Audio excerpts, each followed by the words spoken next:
Hello, this is State Representative Neal from under the Golden Dome. Today is Wednesday, January the 14th, and it is the third day of our 2009 legislative session. Monday's opening session brought a surprising show of bipartisanship as the minority leader rose to encourage working together to meet the needs of Georgians. In that spirit, the Democrats chose not to nominate a candidate to run for Speaker or Speaker pro tem. Representative Glenn Richardson was elected Speaker of the Georgia House of Representatives, and Representative Mark Burkhalter was elected Speaker pro tem by acclamation. It is my understanding this marks the first time in Georgia history that these positions have been elected by acclamation. The Committee on Assignments continues to deliberate and is working tirelessly to ensure each of us receives the most appropriate assignments for the 09 and 10 term. The depth this committee goes to in order to make each individual assignment is to be commended. However, the lack of assignments at this time means very little committee work is being done this week. We have all been eagerly anticipating Governor Perdue's State of the State address, which was delivered to the joint session of the General Assembly this morning. While we have known for months that we're facing a budget deficit, we were uncertain about just how large it would be. Early last year, we were expecting a $1.6 billion deficit. But over the last few weeks, it became apparent the deficit was going to be at least $2.2 billion. While Governor Perdue shared with us some highlights of accomplishments the state has made over the last couple of years, and some of them are significant, most of us were focusing primarily on the budget.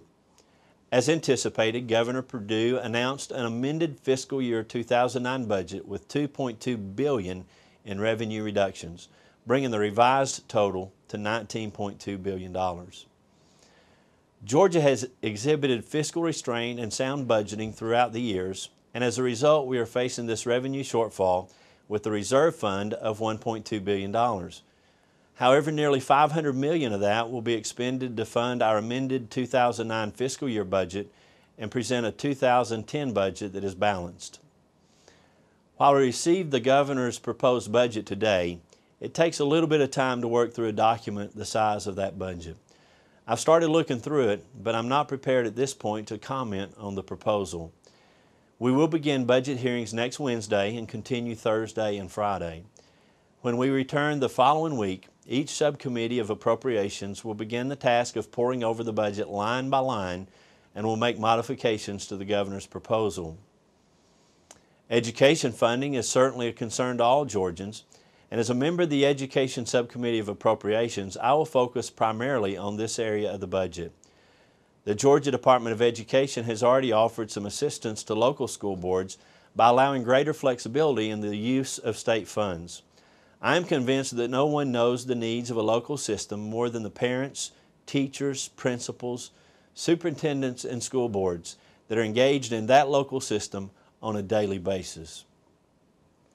Having worked for many years in the local school system, I am also convinced that our local educators are the most capable of providing more for less. While we may not like some of the decisions we'll be forced to make, our educators will step up and continue the trend we've seen in the last few years of improving Georgia's schools. You can be sure we will work diligently to minimize the impact these budget cuts will have on the people of Georgia. As a result of our conservative fiscal policies, Georgia is one of only 7 states that has been able to maintain our AAA bond rating. Governor Perdue is recommending increasing this year's bond package by 20%. That will allow the sale of $1.2 billion in bonds to be used for infrastructure such as building roads, schools, and libraries. This aggressive bond package will create 20,000 jobs and take advantage of low construction costs, giving the state more bang for the buck. I strongly support this recommendation and will be looking forward to bringing some of that bond money back to House District 1. I count it a high honor and privilege to represent you, the people of Catoosa and Walker counties. I take that responsibility very seriously and I am humbled by it. It is my plan to update you with video and with press releases each week this session. Look for the video updates midweek and then a press release to wrap up the week's activities. This is State Representative Neal updating you from your state capitol.